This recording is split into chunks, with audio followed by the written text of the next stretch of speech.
A huge win for the Gunners at the home of their biggest rivals, as the 3-2 win was a massive step in the hunt for the title. While Arsenal showed their mettle, Postecoglou also showed his tactical acumen and flaws to produce one of my favourite tactical battles this season. So let's dive straight into the tactics. Spurs had more of the ball, partly due to game state, but even before going behind, they were in the ascendancy. Arteta looked to utilise the pressing structure that's given him so much success, with Havertz pushing high to cut off the centre-back, Odegaard initially covering the pivot, meaning that the goalkeeper only has one choice to play out. And that always means even before the ball gets to Van de Ven, Odegaard is already pressing with Rice backing him up, and we saw this have much success in their recent match against Chelsea. And on rare occasions, the same thing happened in this match.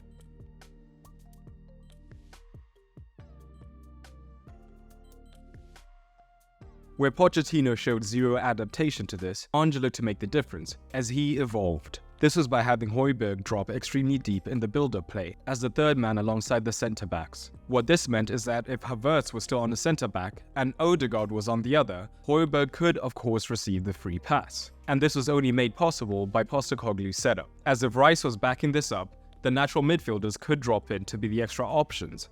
But both fullbacks do also invert at times, meaning that it's fairly easy for Spurs to get the midfield overload to play out from these different situations. Alternatively, if Havertz was drawn to the goalkeeper, now Spurs had two options, as Højbjerg could look to bounce the ball out towards the centre-back, or Vicario could just play the direct pass to the centre-back. Either way, it made them much more difficult to contain. So the most common occurrence was Odegaard having to hold his press for much longer, meaning that Van de Ven could receive the ball under a lot less pressure, and get his head up to look to make the pass, especially if Saka was drawn by the movement of Davies, and this would allow Spurs to play up the pitch under much less pressure.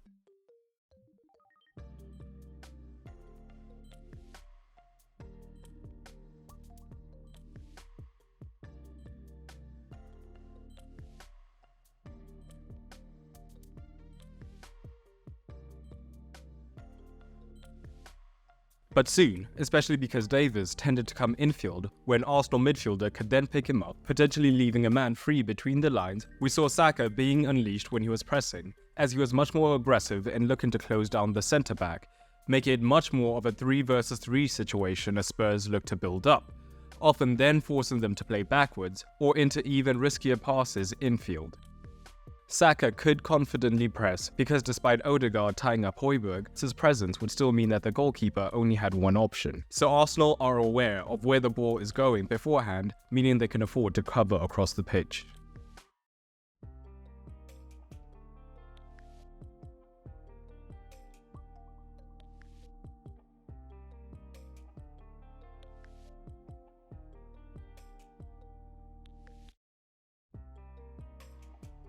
And the tactical duel continued in open play, as Arsenal defended in their usual 4-4-2, and we've seen when teams use double pivots, Havertz and Odegaard can be fairly passive, looking to pick up those midfielders, allowing their deeper pivots to have freedom to pick up any men between the lines. But as we know, Postecoglou doesn't tend to do things the traditional way, so early in the match he was building up with a single pivot of Højbjerg, and Odegaard and Havertz were both deep, meaning that Arsenal had two players covering one man, creating more opportunities for Spurs. So Arteta looked to make a move, either with a piston press, meaning one of the forwards covering the pivot whilst the other pressed the centre-back, or both of the forwards pressing the centre-backs man-to-man, making it much more difficult for them to play out.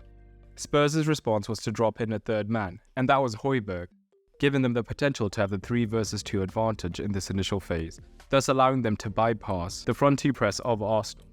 Or then, like we saw higher up the pitch, Saka could then be drawn into this position, creating the potential for overloads higher up the pitch for Spurs. But for the most part, it was a back two for Spurs. So what were the fullbacks doing in this phase?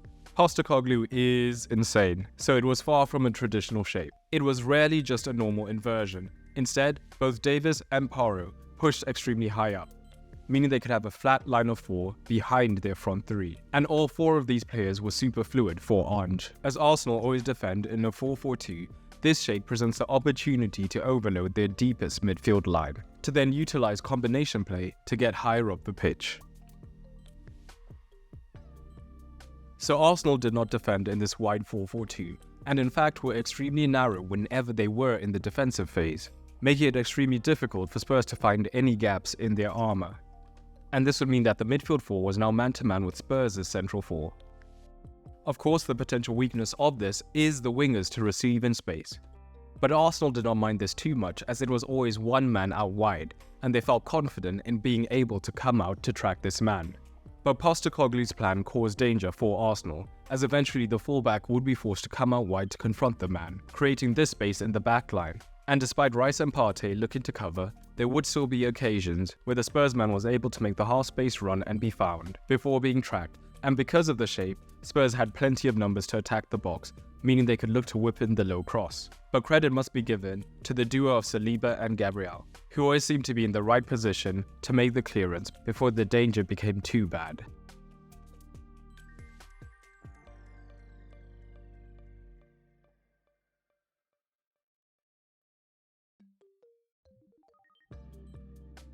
Later on, 1v1s were beginning to work in Spurs' favour, with Johnson playing down the right-hand side in the second half, as he had the beating of Tomiyasu and constantly got into these dangerous positions.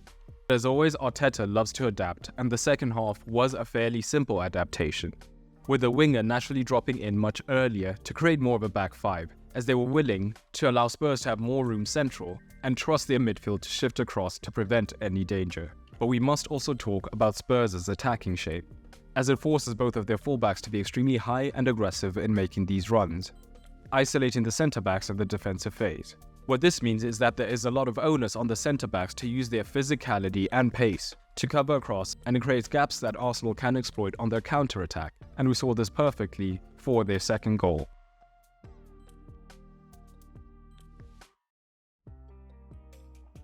Arsenal were pretty good out of possession for the most part, but let's briefly touch on them in possession. When Arsenal were building from the goal kick, Spurs had an interesting pressing shape, as it often involved Betancourt operating in the central position, but he was backed up by Maddison and Kulusevski either side of him, so that Spurs had this central three. Son would almost always look to cut Gabriel out, and when the ball went to Saliba, Maddison could press, with Betancourt and Kulusevski coming across to cover.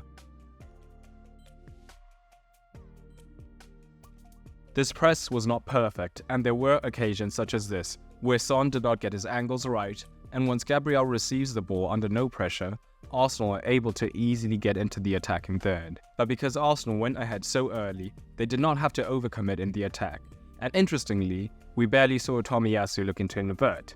Instead, it was the double pivot of Partey and Rice who Spurs looked to press early, as they both can be vulnerable under pressure, and we saw a decent number of turnovers in this match.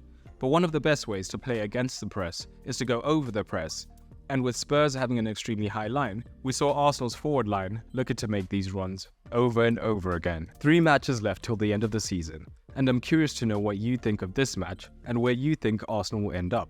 Drop it down in the comments below. For the tactical score, even before the attempted comeback, I thought things were pretty even tactically, with Arteta's men being hyperclinical and Ange's the opposite, meaning both earned 7s. But drop your ratings down below. Next, check out this video diving deep into Arteta's tactics this season, or this one, assessing Ange's Spurs. Click on screen now.